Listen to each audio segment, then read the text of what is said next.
Bir zamanlar fakir ama çok zeki bir çocuk olan Dumbul vardı. Bir gün ormanda odun toplarken yerden parlayan bir şey fark etti. Gidip bakınca eski bir kağıt buldu. Kağıdı açınca bir hazine haritası olduğunu gördü. Harita, büyük bir dağın altındaki gizli bir mağarayı gösteriyordu.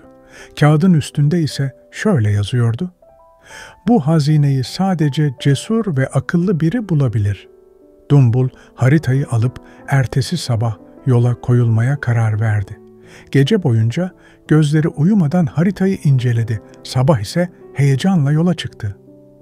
Yolculuk başlıyor. Yol çok zorluydu. Nehirleri geçti. Ormanlarda kayboldu ama sonunda dev bir kayalık dağının eteğine ulaştı. Kayaların arasında küçük bir mağara girişi buldu. Mağaranın kapısında dev bir kurt duruyordu. Kurt Dumbul'a baktı ve dedi ki, "Bu mağaraya girebilmen için bilmecemi çözmen gerek. Cevabını bilemezsen geçemezsin." Dumbul cesurca, "Bilmeceni ver, cevabını bulacağım." dedi.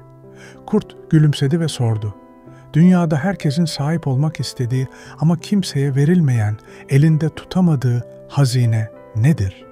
Dumbul biraz düşündü, gülümsedi ve cevap verdi. "Bilgi. Çünkü insanlar onu çalışarak ve öğrenerek kazanabilir." Kurt başını sallayarak, "Geçebilirsin ama unutma, içeride daha zor sınavlar seni bekliyor." dedi. Hazinenin yolu mağaraya giren Dumbul, parlayan taşları ve yazıları gördü. Derinlerden bir ses duyuldu.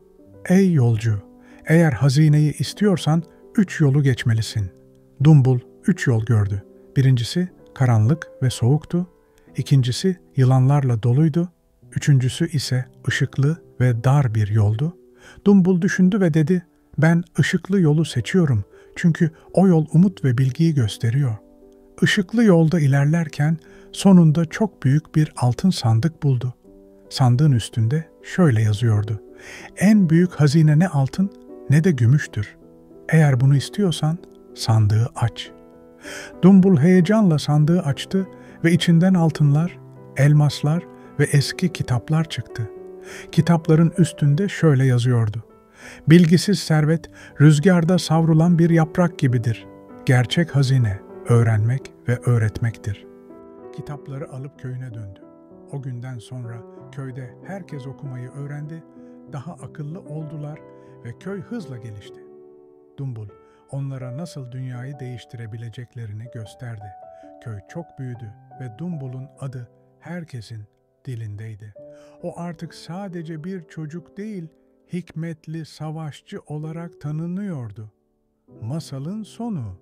Bu masal bize şunu öğretir: gerçek hazine altın ya da gümüş değil, bilgidir. Bilgiyi paylaştıkça herkesin hayatı değişir.